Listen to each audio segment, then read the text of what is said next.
IndiHome, dekatkan pengalaman.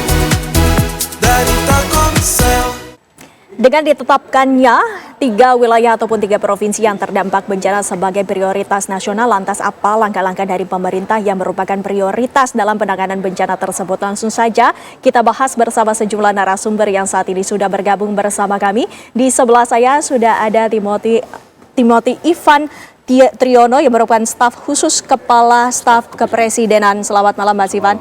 Assalamualaikum, selamat malam. Dan di sebelahnya juga ada Prof. Suhaib Aminuddin yang merupakan guru besar dari Universitas Tritatayasa. Selamat malam. Salam, Pak. Dan kami juga ingin menyapa Pak Wilianto yang merupakan peneliti ahli bencana Jakarta Rescue. Selamat malam Pak Willy. Terima kasih sudah hadir bersama kami. Kami juga nanti akan bersambung. Saat ini kami akan menyapa bersama Gus Irawan Pasaribu yang merupakan Bupati dari Tapanuli Selatan. Selamat malam, Assalamualaikum Gus Irawan. Waalaikumsalam Mbak Windy. Ya, pertama-tama langsung saja kita akan menanyakan kepada Gus Irawan terlebih dahulu untuk mengetahui bagaimana perkembangan terbaru pada hari ini di wilayah Bapak. Gus Irawan. Ya, alhamdulillah Pak Rudil, tadi Pak Gubernur Sumatera Utara ada di sini. Insya Allah besok Tapanuli termasuk Tapanuli Selatan, Tapanuli Utara, Tapanuli Tengah dan Sibolga akan ada groundbreaking untuk huntap, bahkan langsung huntap. Ini adalah dari inisiatif Menteri Perumahan Kawasan Permukiman, Menteri Hukum, Mendagri, yang kemudian kami maraton mungkin ada 8 hari ini terus conference call ya untuk persiapan ini. Ini memang dari berbagai yang dihimpun oleh Menteri PKP, dari Yayasan Kemanusiaan dan juga mungkin dari CSR dari perusahaan yang beliau himpun. Jadi ini masih memang non APBN. Jadi besok secara serentak kami akan groundbreaking di Tapanuli Selatan. Ada desa yang harus memang direlokasi karena tempat mereka yang ada di Das Batang Toru itu sudah tidak lagi direkomendasi untuk ditempati kembali, maka direlokasi sebanyak 227 kakak, Mbak. Besok jam 10 kami akan groundbreaking. Baik, Pak Bupati, bagaimana respon dari warga menanggapi hal ini?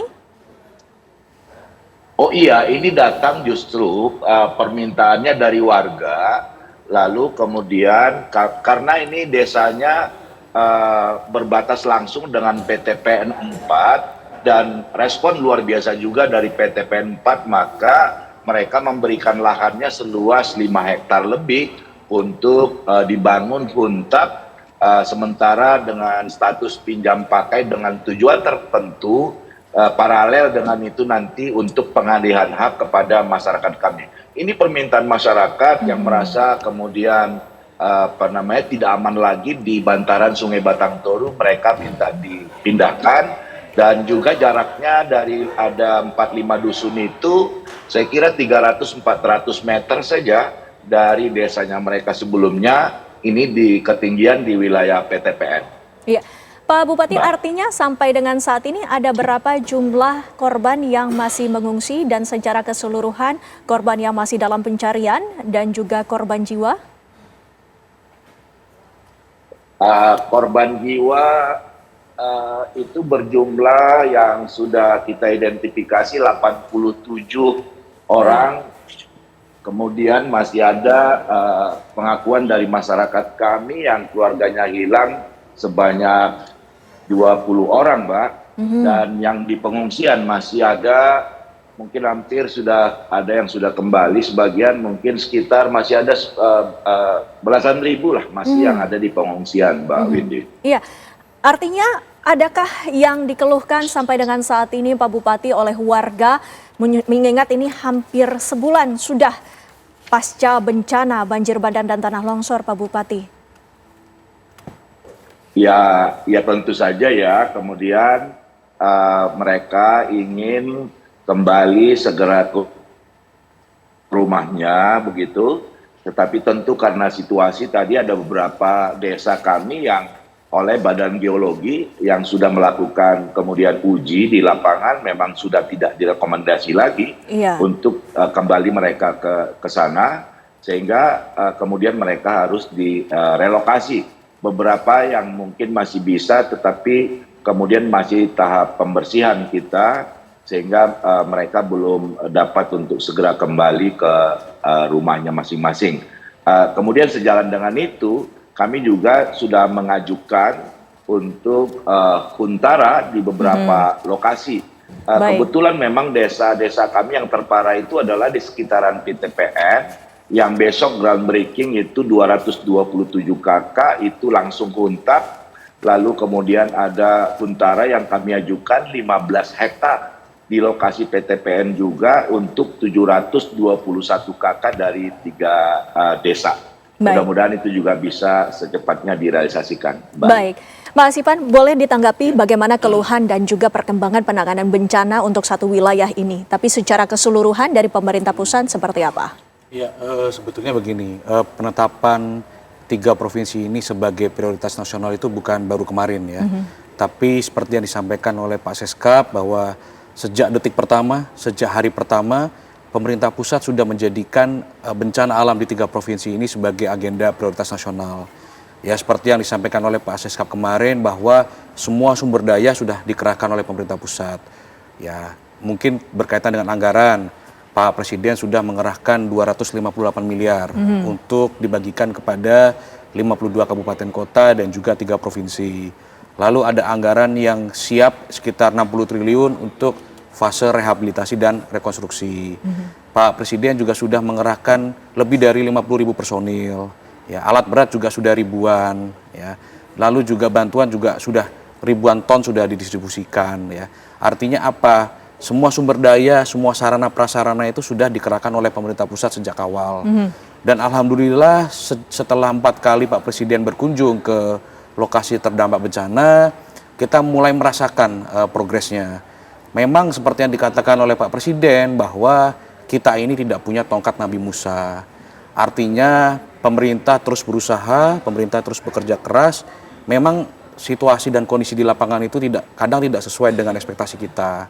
Ada cuaca ekstrim, ada kondisi geografis yang medannya itu sulit kita tembus, sehingga memerlukan waktu, memerlukan tambahan personil juga, yang itu semua sudah diakomodir oleh Bapak Presiden. Jadi artinya penanganan bencana sebagai prioritas nasional itu bukan hanya ditetapkan kemarin ya pada saat preskon di Halim, tapi sudah sejak 26 November begitu. Baik, dan pernyataan dari Menko PMK ini sendiri, Prof. Sueb, kita harus menelaah lebih lanjut. Ini ada beberapa hal yang perlu digarisbawahi bahwa pemerintah serius dan juga ini ada penetapan prioritas nasional. Kenapa ini harus ditekankan ini? Pemerintah serius dalam penanganan bencana di 3 provinsi terdampak, Prof. Sueb, menurut Anda? Memang secara sosiologis ya, bahwa masyarakat kita itu butuh komitmen. Dalam pendekatan sosiologi itu ada namanya interaksi sosial yang dibangun dengan hubungan timbal balik antara negara dengan masyarakat yang terdampak terutama tentunya. Nah, dalam hal ini dalam pendekatan sosiologi itu ada namanya komunikasi dengan pendekatan asimilasi. Nah, asimilasi itu di dalam sosiologi itu ada 4 poin yang harus kita lihat. Yang pertama, bagaimana membangun sebuah informasi yang tidak membingungkan, ya. Nah, tidak simpang siur. Nah, jadi ini yang penting kehadiran negara dalam menyampaikan data-data ya, seperti tadi Pak Bupati Tapanuli juga sudah merilis beberapa data. Ini yang paling penting, Mbak, supaya tidak simpang siur betul negara bekerja atau tidak, kan gitu. Ini pertanyaan yang besar sekali terjadi sekarang. Yang kedua, yang paling penting adalah harus menyamakan tujuan dalam menyelesaikan bencana ini, ya. Tujuan di sini kan bukan cuma pemerintah, di sana ada swasta, kemudian ada pemerintah itu sendiri, kemudian ada pemerintah daerah dan pusat ya kalau dalam hal pemerintah, kemudian ada lembaga swadaya masyarakat, dan kita juga tidak bisa melupakan teman-teman kita yang ikut menjadi relawan di sana, Mbak, ya, karena punya tujuan yang sama dalam menyelesaikan persoalan bencana ini. Nah, lalu yang ketiga dalam pendekatan asimilasi itu, dalam komunikasi ini, yang ada butuh kebijakan yang betul-betul berdampak. Ya, nah seperti tadi disampaikan oleh Adinda kita, bahwa berdampak ini kan dari awal bencana ini sudah terjadi, kan pemerintah sudah hadir ke sana, ya. Memang kalau kita bicara apakah bisa menyelesaikan secara keseluruhan pada hari itu juga kan juga ada tahapan. Nah, kebijakan kan juga muncul bahwa ada kebijakan pasca bencana, ada kebijakan sebelum bencana dan pada saat penanganan bencana. Nah sekarang kan penanganannya yang terjadi sekarang ini. Betul. Nah kita lihat dia apakah pemerintah hadir dalam menangani ini kan. Muncul beberapa pendapat bahwa pemerintah sudah hadir. Pak Bupati Tapanuli juga tadi sudah mengatakan bahwa beliau sudah hadir dalam situasi ini kan gitu ya. Nah yang paling penting lagi yang keempat itu adalah bagaimana memfasilitasi, ya pemerintah memfasilitasi keadaan bencana ini. Baik. Nah kalau kita bicara dalam hal pemerintah sebagai fasilitator, kan pemerintah fasilitator di sini, dia bisa menghimpun dari berbagai lembaga-lembaga yang terkait yang bisa betul-betul punya tujuan yang sama dalam menyelesaikan bencana ini gitu Mbak. Baik, Ya. Pak Willy, tentunya pasca bencana ini ada beberapa faktor yang harus diperbaiki, baik itu rehabilitasi ataupun rekonstruksi. Tapi yang paling prioritas menurut Bapak apa? Iya, jadi begini. Jadi apa yang sudah dikerjakan oleh pemerintah ini menurut saya sudah benar langkahnya. Mana yang paling cepat duluan. Dan ini udah kalau di dalam kerangka bencana itu masuk di dalam frameworknya Sendai. Baik. Mungkin pernah dengar Sendai itu kerangka untuk penanganan bencana. Nah ini udah masuk dalam prioritas itu udah benar. Jadi artinya membangun hunian sementara dan membangun hunian tetap itu adalah langkah yang sudah tepat. Dan selanjutnya adalah tentu juga mental ya, mental health ya. Kemudian juga yang penting juga itu adalah bagaimana membangun infrastruktur yang rusak khususnya untuk pendidikan masyarakat dan lain sebagainya. Ini saya kira sudah on track. Baik. Hanya memang perlu waktu, tapi paling tidak udah masuk di dalam kerangka Sendai ini. Baik. Karena Sendai ini adalah satu kerangka yang sudah diratifikasi oleh 187 negara. Ini salah satunya. Sebenarnya ada empat kerangka. Ini adalah rangka satunya. Dalam pengertiannya itu adalah kesiapsiagaan. Dan harapannya adalah build back better. Artinya membangun kembali tapi harus lebih baik dari yang sebelumnya. Harus lebih baik dari sebelumnya. Tadi kan sudah dikatakan bahwa mau direlokasi. Nah, ini menurut saya alhamdulillah. Artinya udah mau pindah ke tempat yang lebih baik. Nah, harapannya itu adalah tidak masuk di dalam, ya kalau bahasa kami itu dalam zona merah gitu ya. Tidak masuk zona merah, tidak masuk zona kuning, tapi masuk di zona hijau. Jadi pergeseran ini udah sesuai dengan framework tadi dari Sendai. Terima kasih. Baik, Pak Bupati tadi juga sempat disinggung bagaimana dengan kondisi para pengungsi khususnya kesehatan mereka dan juga psikis mereka. Nanti ditahan dulu, Pak Bupati, kita lanjutkan dialog kami usai jeda pariwara berikut ini pemirsa. Ada kembali bersama kami pemirsa, sebelum kita lanjutkan dialog kami akan menghadirkan bagaimana perkembangan terbaru dari update penanganan bencana dan juga data sementara dari wilayah 3 provinsi yang terdampak bencana banjir dan tanah longsor. Berikut kami hadirkan pemirsa, berdasarkan per hari ini data yang kami terima dari BNPB, total keseluruhan ada 1.090 korban jiwa, 7.000 mengalami luka-luka dan 186 dinyatakan masih dalam pencarian di 52 kabupaten yang terdampak. Ini adalah update per tanggal 20 Desember 2025 data bencana alam di Sumatera secara keseluruhan. Sementara untuk fasilitas yang mengalami kerusakan ada 967 fasilitas pendidikan rusak, 145 jembatan rusak, 1.600 fasilitas umum rusak, dan 147.236 rumah rusak. Untuk di wilayah Aceh yang tadi disebutkan ada 472 yang meninggal dunia, 4.300 yang mengalami luka-luka, sementara 32 masih hilang di 18 kabupaten terdampak.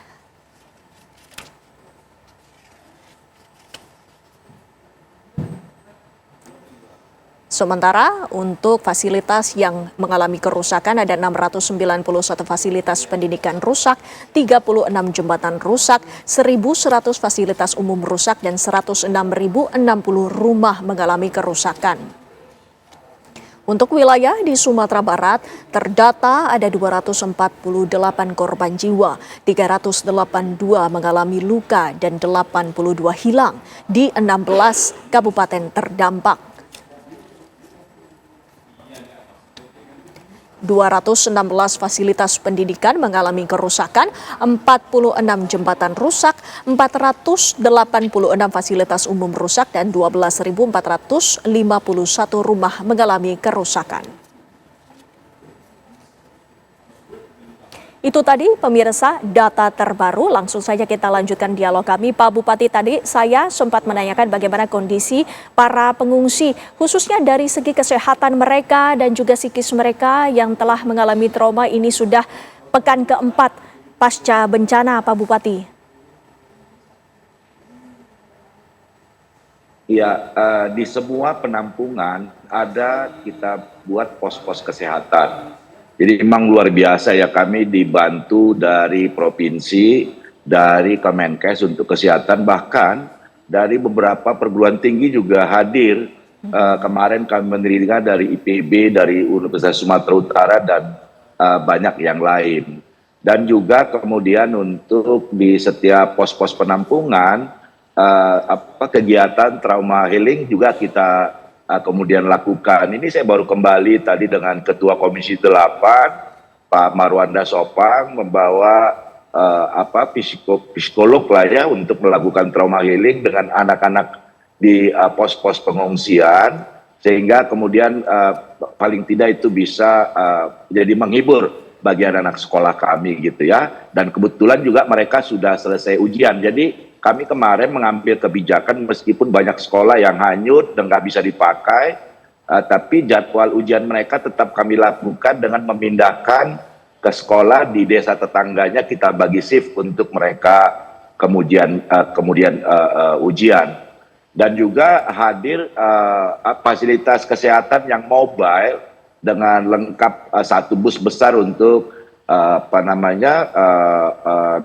dari provinsi, hadir untuk kemudian kalau ada pengobatan yang lebih serius, di samping tentu rumah sakit kami, bahkan di yang mobile itu, bus besar itu siap dengan dokter spesialis, bahkan juga dengan ruang kamar operasinya.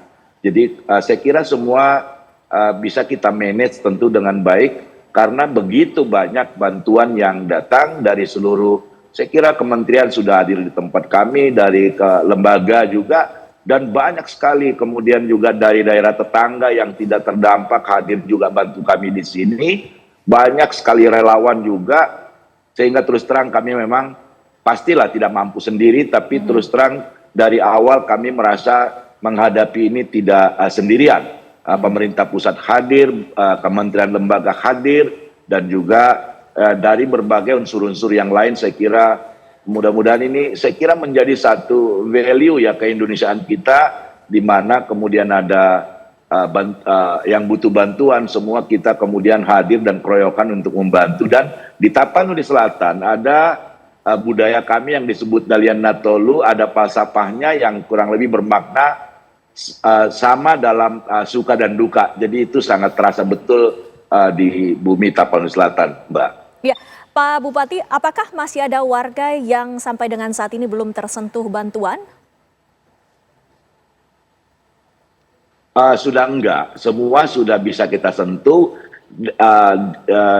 Awal-awal dulu memang masih kami 2 hari saja, kemudian sudah kami bisa tembus semuanya, meskipun tentu saja harus ada yang dilansir dengan sepeda motor gitu ya, tapi sekarang semuanya sudah terbuka. Dan kemudian juga saya kira luar biasa perjuangan teman-teman dari PLN yang kemarin rada agak lambat, tapi ini pun sudah kemudian jadi normal.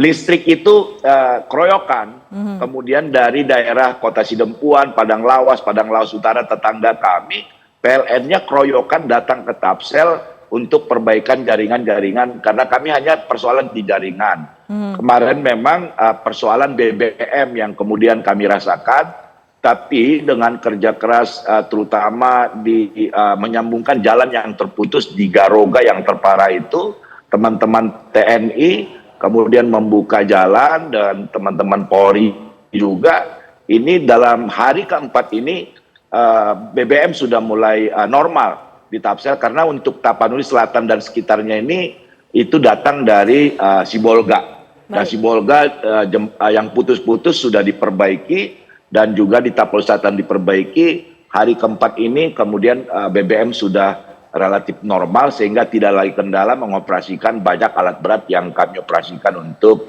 kegiatan pembersihan di lapangan, Mbak. Baik, Prof. Swaib, Anda melihatnya dengan tadi apa yang sudah disampaikan oleh Pak Bupati dan juga telah disampaikan dalam konferensi pers mewakili pemerintah. Apakah ini satu langkah dari baik itu dari pemerintah pusat maupun pemerintah daerah untuk bersikap transparan? Ya, betul. Ada keterbukaan. Karena gini, Mbak. Jadi kalau kita bicara dalam pendekatan sosiologi ya, ada namanya memberikan informasi secara terbuka, baik masyarakat maupun pemerintah, supaya interaksi ini terbangun dengan baik. Nah, saya lihat dia di Tapanuli ini, tadi Pak Bupati sudah menyampaikan bahwa ada semacam kearifan-kearifan lokal, itu ikut cukup membantu. Karena bagaimanapun yang berkepentingan di dalam menyelesaikan bencana ini kan masyarakat sebenarnya, bukan cuma pemerintah ya. Pemerintah memang salah satu poin yang paling penting dalam bertanggung jawab dalam hal ini, tapi menyelesaikan kan harus sama-sama. Ya, dalam pendekatan ini ada namanya kerjasama. Ya, kerjasama itu 3 bentuk yang dibangun. Ada gotong royong, kemudian saling saling merasakan, ya. Kemudian yang ketiga itu memberikan bantuan. Nah tadi Pak Bupati sudah menyampaikan hari ini beliau tidak sendirian, ada dari beberapa kabupaten yang ada di sekelilingnya itu hadir di sana. Dan bahkan juga kemungkinan besar ada juga di Tapanuli yang butuh telur tapi dikasih oleh tetangga yang lain. Itu kan sebenarnya bagian daripada merasa bahwa bencana itu milik kita bersama. Nah lagi-lagi yang paling penting sekarang ini adalah di dalam tanggap bencana situasi saat ini, pemerintah ini harus mendorong semacam kebijakan-kebijakan yang betul-betul berdampak. Karena jangan sampai kebijakan yang diturunkan ke sana itu tidak sesuai dengan keinginan masyarakat sekitar. Ya, misalnya gini, pemerintah mendorong misalnya membangun jembatan, tetapi yang dibutuhkan di sana yang paling mendesak itu adalah sembako misalnya, atau kebutuhan-kebutuhan dasar atau kesehatan. Jadi saya butuh memang data-data yang sangat akurat itu dari pemerintah itu harus didorong dari bawah. Ya, nah informasi ini kan tidak selamanya harus dari pemerintah. Ada juga teman-teman kita dalam hal ini pemerhati, kemudian juga ada lembaga swadaya masyarakat yang terlibat, itu juga pasti punya data. Nah data ini sebenarnya harus didorong ke pemerintah, dalam hal ini pengambil keputusan, pengambil kebijakan yang mana harus diselesaikan terlebih dahulu. Karena bagaimanapun bencana ini, saya selalu lagi-lagi mengatakan bahwa bencana ini penyelesaiannya harus bersama-sama. Ya, supaya kita membangun Indonesia ini, membangun masyarakat di sekitar yang terdampak bencana itu betul-betul segera pulih kembali gitu, Mbak. Pak Willy, pasca bencana ini sesungguhnya kebutuhan dasar yang mendesak apa saja yang sesungguhnya diperlukan jika Anda melihat dari kasus-kasus sebelumnya? Baik, dari sebelum yang pernah kami alami, tentunya yang paling mendasar itu adalah pertama ya tentu food ya. Kemudian air bersih. Air bersih, dan pasokan makanan, air bersih. Iya, dan kemudian energi. Tadi saya sampaikan listrik untuk bahan bakar untuk masak dan lain sebagainya. Itu yang sangat dibutuhkan di awal itu. Nah, untuk itu memang perlu tadi itu infrastrukturnya harus diperbaiki supaya bantuannya sampai. Atau kalau misalnya agak sulit ya bisa lewat udara. Jadi intinya itu. Baik, Mbak Hasifan, menanggapi berarti kebutuhan dasar ini juga telah diambil langkah-langkah oleh pemerintah, namun perkembangannya sampai dengan saat ini seperti apa? Ya, mungkin saya mau menanggapi dulu dari Bapak semua ya, bahwa sejak pertama itu Pak Presiden sudah menyampaikan bahwa peristiwa bencana alam ini adalah duka kita bersama. Betul. Duka sebangsa dan setanah air. Itu sudah tegas disampaikan oleh Bapak Presiden. Begitu. Lalu Bapak Presiden juga sudah berulang kali mengapresiasi kerja keras dari Bupati, Wali Kota, Gubernur, BNPB, Basarnas, TNI, Polri semua sudah bekerja keras, dan itu Pak Presiden melihat bahwa kita punya pahlawan-pahlawan. Kita punya pahlawan kelistrikan, Pak. Kita punya pahlawan energi, kita punya pahlawan telekomunikasi, kita punya pahlawan infrastruktur, Pak. Saya sebut itu sebagai pahlawan karena memang mereka bekerja keras tanpa perlu sorotan media. Mereka betul-betul sejak hari pertama, meskipun belum ada kamera, mereka sudah berusaha dan bekerja keras, begitu ya. Lalu berkaitan dengan skala prioritas, tentu pemerintah mempunyai skala prioritas. Yang pertama itu adalah pemenuhan kebutuhan dasar dan juga keselamatan warga. Ya, ini menjadi penting dan tidak bisa dipilih antara dua ini, kebutuhan dasar dan juga keselamatan warga. Karena pada waktu awal-awal itu masih banyak daerah yang terisolir, sehingga keselamatan warga itu menjadi penting dengan evakuasi dan menembus daerah-daerah yang terisolir. Yang kedua tentu perbaikan infrastruktur. ya, jembatan. Pak Presiden sudah buktikan, Pak Presiden tinjau langsung jembatan, banyak jembatan yang sudah berfungsi, sudah fungsional gitu ya. Yang normal itu dikerjakan dalam waktu 4 minggu, tapi TNI, Polri, PU semua kerja kurang dari 7 hari, Pak. Sebagai contoh jembatan di Tepen Mane, di Tepen Redep, di Aceh, itu bisa diselesaikan oleh TNI, Polri, oleh PU hanya kurang dari 7 hari. Artinya apa? Pemerintah sudah all out, pemerintah sudah kerja keras dalam melakukan penanganan bencana. Lalu juga berkaitan dengan sekolah, rumah sakit, ya. Rumah sakit ini sekarang sudah berangsur membaik, sudah ada 9 RSUD di masing-masing provinsi ini yang sudah beroperasi, ya. Artinya pelayanan kesehatan juga berjalan. Kementerian Kesehatan juga sudah melaporkan penyakit yang paling muncul adalah penyakit kulit dan juga ISPA. Dan itu sudah menjadi bagian dari antisipasi pemerintah, dan pemerintah sudah mengirimkan obat. Tentu di Tapanuli Selatan juga sudah ada obat dari Kementerian Kesehatan. Ya, artinya pemerintah betul-betul memantau itu. Ya, sebagai contoh saya selalu sampaikan bahwa Pak Presiden itu setiap jam 5 sore mendapat update dari BNPB. Peristiwa atau penanganan bencana di hari itu tebalnya lebih dari 120 halaman setiap hari.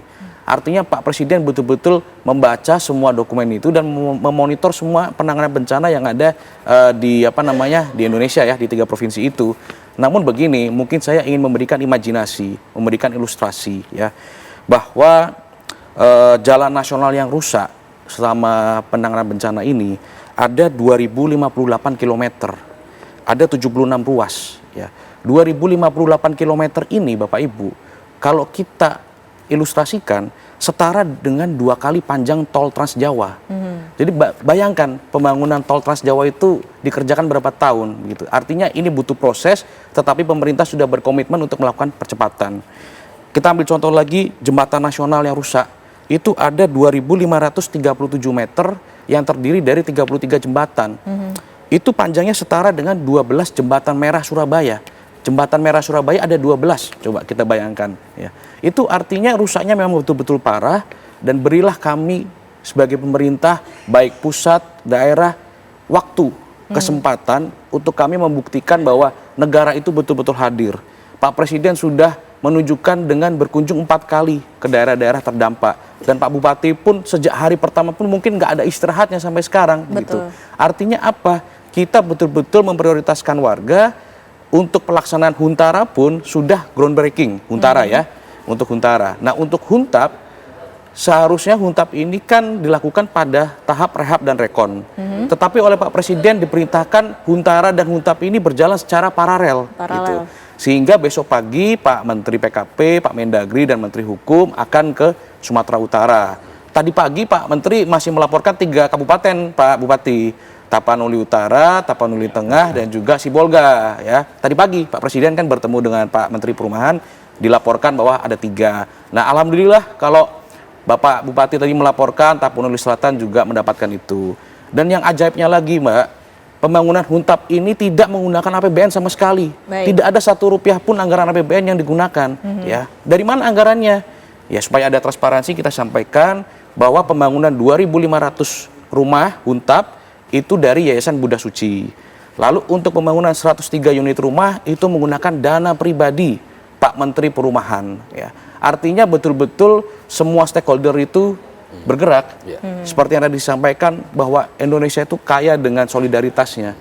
Dan itu yang selalu disampaikan oleh Pak Presiden. Kita punya gerak bersama antar provinsi. Bagaimana provinsi yang tidak terdampak bencana pun memberikan donasi, memberikan uluran tangannya, memberikan logistiknya kepada terdampak gitu loh. Jadi kalau kita masih berdebat soal status bencana nasional, kalau kita masih berdebat soal bantuan asing, nampaknya kita nggak bisa move on untuk menatap masa depan gitu loh. Sedangkan masyarakat terdampak ini kan perlu kita ajak untuk move on, untuk menatap masa depan. Bagaimana pemerintah bisa memberikan harapan hidup kembali kepada masyarakat yang terdampak begitu loh. Sebagai contoh tadi Pak Prof menyampaikan harus ada kebijakan yang pro rakyat ke depan. Pak Presiden sudah perintahkan ada penghapusan KUR, Pak. Ya, betul. Lalu Pak Presiden sudah perintahkan kepada OJK agar dilakukan restrukturisasi kredit supaya masyarakat ini selama bencana ini nggak usah mikirin cicilan. Kan ada lagu tuh, mumet mikirin cicilan. Nah, jangan sampai masyarakat ini sudah terdampak bencana, ya, lalu masih mikirin cicilan Masih lagi, terbebani. ya. Baik. Pak Presiden sudah perintahkan itu. Jadi ke depan pun juga Kemenko Perekonomian sedang mengkaji paket stimulus ekonomi Baik. khusus bagi masyarakat terdampak. Artinya apa? Semua stakeholder pemerintah itu sudah bergerak sejak detik pertama, jam pertama. Ya, memang kita tidak punya tongkat Nabi Musa sekali lagi. Tetapi alhamdulillah, puji Tuhan, bahwa prosesnya bisa kita lihat bersama-sama bahwa semua aparatur negara, elemen negara itu hadir dan Pak Presiden sudah mencontohkan itu. Baik, lantas pemirsa, sesaat lagi kami juga akan menghadirkan bagaimana penanganan dan juga kebutuhan dasar di lokasi Pak Bupati ditahan. Nanti jawabannya kami tunggu selepas jeda pariwara berikut ini. Jembatan banyak putus, jalan banyak putus, berangsur-angsur disambung. Jembatan sudah langsung dibuktikan 1 minggu, 7-10 jadi. Itu yang kerja bukan 1-2 orang. Semua warga di situ kerja. Dan itulah dukung semuanya, kita saling dukung di sini. Apakah semuanya sudah dapat logistik? Apakah yang dilakukan sudah sempurna? Tentu belum. Makanya ayo kita sama-sama bahu-membahu, saling dukung. Kalau niat bantu, ayo. Ikhlas, tulus. Kalau Anda ke sana, ada di lokasi yang belum, ada di lokasi Anda ke sana, ada daerah yang belum dapat logistik, sampaikan ke petugas. Sampaikan ke TNI, Polri, Basarnas, BNPB, Pak, titik ini belum ada logistik, desa ini belum. Pasti langsung dikerjakan. Ya. Itu tadi kita sama-sama telah mendengarkan pernyataan dari Seskap Teddy Indra Wijaya dan langsung saja kita konfirmasi kepada Pak Bupati apakah benar sampai dengan saat ini infrastruktur ini sudah mulai dibangun dan juga bagaimana kelistrikan di sana dan air bersih tentunya? Iya, tadi saya bilang bahwa Dirut PLN pun langsung terjun kemari juga. Kebetulan periode lalu saya Ketua Komisi 7 di DPR RI pernah mengalami satu pulau Nias gelap. Waktu itu kita atasi dengan keroyokan, kita datangkan dari Pulau Sumatera untuk keroyokan di Nias dan itu dilakukan oleh teman-teman PLN. Maka kami sebetulnya dengan tidak terlalu lama semua daerah kami, meskipun ada beberapa tentu ya karena longsorannya begitu besar sehingga kemudian butuh waktu yang agak lebih lama untuk menyambungkan jaringan-jaringan yang terputus. Persis bahwa selalu saya kira di bencana banjir bandang apalagi itu merusak sarana air bersih. Nah itulah saya kira ciri keindonesiaan kita. Dari banyak dari ITB datang bantuan untuk bisa proses air bersih yang langsung bisa minum, dari IPB Bogor, dari USU. Jadi sekarang kami distribusikan di mana desa yang kemudian membutuhkan air bersih. Jadi saya kira tentu belum sempurna tentu saja, tetapi sekali lagi dari waktu ke waktu selalu ada kemajuan untuk kemudian bisa mengatasi kebutuhan masyarakat kita. Dan di semua pos-pos penampungan masyarakat kami itu kami pastikan kemudian logistik yang mereka butuhkan itu kami kontrol dari posko di utama tentu di kantor bupati. Kami bagi 3 zona Mbak karena kami 15 kecamatan, 13 kecamatan itu terdampak bencana. Kami bagi zona, di setiap zona itu ada posko-posko lagi dan di setiap kecamatan lagi ada posko dan di beberapa daerah yang terparah kemudian ada pos-pos penampungan dan di setiap pos penampungan itu ada dapur-dapur umum. Dan seringkali kami dapat kiriman rendang, bayangkan yang udah jadi juga dari daerah-daerah tetangga misalnya Mbak. Saya kira sekali lagi ini menghibur bagi kami yang berduka sangat dalam, tetapi kemudian terhibur dengan banyaknya baik dari pusat, kementerian lembaga, daerah-daerah tetangga datang untuk kemudian memberikan bantuan. Jadi saya kira secara bertahap kita bisa kemudian penuhi kebutuhan-kebutuhan masyarakat. Betul tadi itu air bersih. Dan tadi yang disinggung untuk daerah relokasi itu sudah harus lebih dulu diuji oleh Badan Geologi. Baik. Itu harus zona hijau baru kemudian mereka memberikan rekomendasi. Baik, Pak Bupati. Prof. Swaib, mungkin ada rekomendasi kepada pemerintah untuk kebutuhan dasar yang paling mendesak, baik itu listrik, air, dan juga pasokan makanan? Ya, saya kira yang paling penting lagi bagaimana mengembalikan ekonominya. kemudian berikutnya berkaitan dengan kesejahteraan sosialnya, ya Mbak ya. Ini kan sekarang kita sudah lihat lah ya, Pak Bupati juga tadi sudah menyampaikan bahwa hampir semua warganya sudah mendapatkan bahan kehidupan dasar lah begitu ya. Nah, pertanyaan kemudian adalah penanganan berikutnya ini seperti apa? Nah, ekonomi ini harus dikembalikan. Kan tidak selamanya pemerintah akan memberikan bantuan terus-menerus kan gitu ya. Mungkin juga pemerintah sudah harus memberikan semacam timeline-nya bahwa ini kita akan menyelesaikan tanggap darurat sampai kapan, sehingga orang yang akan datang ke sana lagi memberikan semacam penguatan itu sudah bicara ekonomi. Nah, ekonomi ini kan bukan hal yang mudah, karena bagaimanapun kalau kita lihat di beberapa wilayah seperti juga Pak Bupati sampaikan tadi, ada yang hampir kehilangan tempat tinggalnya dan juga kehilangan tempat aktivitas ekonominya. Betul. Makanya paling penting sekarang ini adalah ketika ingin melakukan relokasi penduduk, kalau menurut saya yang pertama pemerintah harus misalnya ada seorang masyarakat atau rumah tangga yang memiliki keahlian untuk bisnis, maka mungkin direlokasi ke daerah yang dekat dengan lahan bisnis. Kemudian ketika ada seorang petani yang hidupnya di sawah, kemudian ladang, maka ketika dilakukan relokasi itu harus dikembalikan juga ke wilayah-wilayah yang ada sawah dan ladang. Nah, kemudian misalnya dia seorang pegawai, maka mungkin di daerah itu harus dipindahkan ke lokasi di mana dia bisa berkantor gitu. Baik. Nah, ini memang tidak gampang ya, tetapi saya kira kalau kita lihat kebijakan pemerintah sekarang ini dengan turunnya berbagai elemen di dalam, ya kementerian turun ke sana, baik ini kan penataan lahan juga penting sekali kan terutama. Nah, kementerian yang berkaitan ATR misalnya, itu harus betul-betul mendata lahan mana yang bisa digunakan oleh pemerintah. Baik. Hal ini gitu, Mbak. Baik, Pak Willy, Ya. singkat saja, apa saja yang menurut Anda dicatatkan dan juga sampai berapa lama biasanya pemulihan bencana ini? Baik, jadi masalah pemulihan ini memang tadi yang disampaikan oleh Pak Profesor ini ada benar. Jadi pertama itu harusnya ada kompensasi karena kehilangan aset ya, akibat bencana, kehilangan rumah, kehilangan lahan, bahkan kehilangan mata pencarian.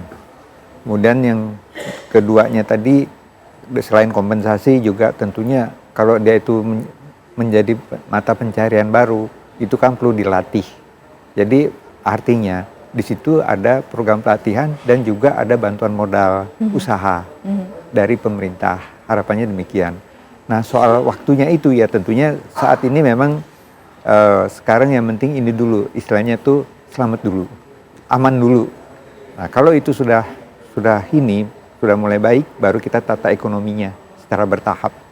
Nah, menurut pengalaman kami itu sekitar 6 bulanan lah 6 ke depan. bulan. Iya, Baik. itu udah bisa. Dan harapan tuh 6 bulan ke sana sudah mulai ekonomi mulai bergerak kembali. Asalkan tadi itu ada kompensasi dan ada pelatihan untuk yang baru itu, dan ini bisa Baik. cepat. Langkah paling terdekat yang dilakukan oleh pemerintah dalam pemulihan ini? Ya, tentu pertama kita terima kasih dengan saran masukan. Yang paling dekat kita lakukan tentu pembangunan infrastruktur dasar, ya. Huntara dan juga Huntap itu sangat penting sekali. Betul. Dan juga perbaikan rumah. Karena Pak Presiden sudah memerintahkan berkaitan dengan perbaikan rumah ini nanti akan ditanggung oleh negara juga. Tentu bagi rumah yang rusak ringan, sedang ya. Kalau rusak berat atau bahkan hanyut itu mungkin harus diganti dengan hunian tetap. Lalu juga kita sudah melakukan pendataan ya. Pak Presiden sudah memerintahkan kepada Menteri ATR BPN untuk mengidentifikasi dan melakukan penataan ruang supaya nanti yang disampaikan oleh Pak dari Jakarta Rescue tadi adalah build back better. Kita bangun tapi jauh lebih baik. Tentu dari segi tata ruang harus dikaji dan susun lagi lah begitu. Lalu Pak Presiden juga sudah memerintahkan bahwa nantinya akan ada hak-hak bagi para korban yang diberikan ya. Tentu mungkin berupa santunan gitu. Dan juga mungkin dari Kementerian Sosial nantinya akan menyiapkan langkah-langkah berkaitan dengan jaring pengaman atau perlindungan sosial. Ya, perlinsos itu sangat penting dan mungkin sangat dibutuhkan bagi masyarakat terdampak ke depan begitu. Lalu tadi saya sampaikan Kemenko Perekonomian juga sedang menyiapkan paket stimulus ekonomi bagi masyarakat terdampak begitu. Dan tentu berkaitan dengan air bersih juga Pak Bupati mungkin sudah merasakan juga bahwa Kementerian PU sudah mengirim berbagai macam bantuan ya berkaitan dengan air bersih, lalu juga toilet portable. Itu menjadi concern dari Bapak Presiden. Begitu. Baik, terima kasih sekali lagi Mas Ivan, Prof. Suhaib, Pak Willy. Terima kasih juga Pak Bupati Gus Irawan waktunya bersama kami. Sehat selalu Bapak-bapak